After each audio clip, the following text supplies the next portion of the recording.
অমাবস্যার চাঁদের আলোয় নারকেল গাছগুলি রেঙে রয়েছে। সামনে সব থেকে বড় নারকেল গাছটার দিকে চোখ যেতেই চক্ষু স্থির হয়ে গেল।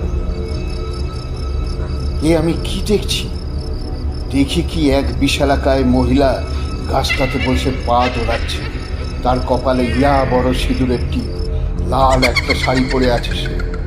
মহিলার একটা পা শূন্যে দুলছে, আর একটা পা রেখেছে নারকেল গাছটার ঠিক নিচে, ওদিকে আমাদের ছাদের শেষ প্রান্তে। তার দৃষ্টি সোজা হয়ে আমাদের দিকে।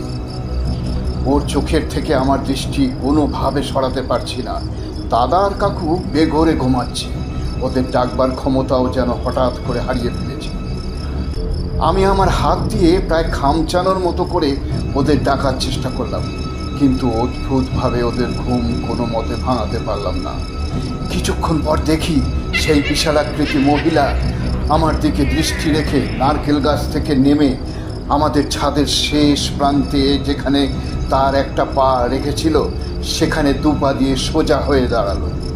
শুধু তাই না, আমার দিকে তার দৃষ্টি নিক্ষেপ করে আমাদের দিকে এক পা করে এগিয়ে আসতে লাগলো।